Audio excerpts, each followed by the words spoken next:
Welcome to another episode of Nimsoli Explains with me, your host, Nimsoli.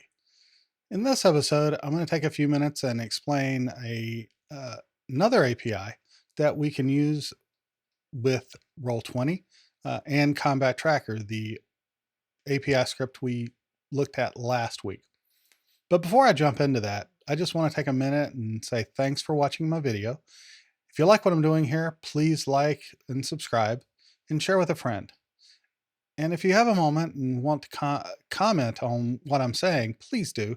I really want to hear what you have to say. I want to hear suggestions you have for the channel, ways that you think I can improve, ways you dislike, like, anything.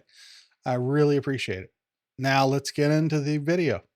We'll get started the same way we did last time by going to the settings area of our game and clicking on the API scripts. When this comes up, we'll go over here to the Roll20 API script library and start typing status. We'll click on StatusInfo and add script to our game. Now that we have StatusInfo in our game, it will start on the sandbox when we relaunch our game. One thing about StatusInfo I'll warn you about before we get started is that Combat Tracker, while it does work with it and recommends it, will say that it's out of date, even though when you check the GitHub repository, it's on the same version as what you have in your library. We'll now pause for a second and I'll switch over to the game.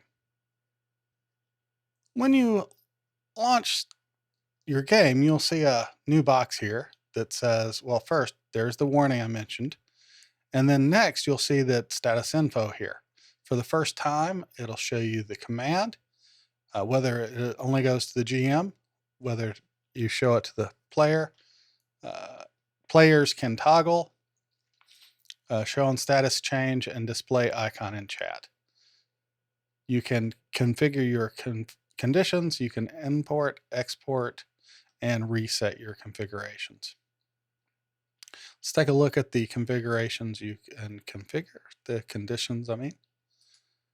You can see here, you can do blinded, all the standard D&D 5e stuff you can do here. And if you don't like the default tokens, you can hit change. And then you can change the name and just type in a new value here. And you can change the status to a new whatever you would like. Now, one thing I like to do is one of my players is playing a warlock in one of my games. So what we often do is do hexing. And so I will go back and then add a condition. We will say hexed and hit submit. Now, the name is hexed, the status marker. Let's change this to a new status. I like the, let's see, bleeding eye, I believe, is already used. We will use the, I like the target. Let's see here if I can find the arrows on target.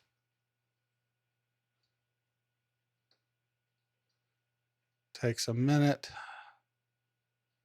Oh, we'll use sentry gun. That seems fun. And then hit submit. And you can see here, there it is. And then you can hit back. Now, what we can do is click on a target, type exclamation point, condition. Helps if you can type sometimes. Add text. Now you can see the little condition marker appears on the token. Well, there you go. Now you have another API that you can use with your game. Next time we'll take a look at something a little different. But until then, let me know what you think here. I'm really interested.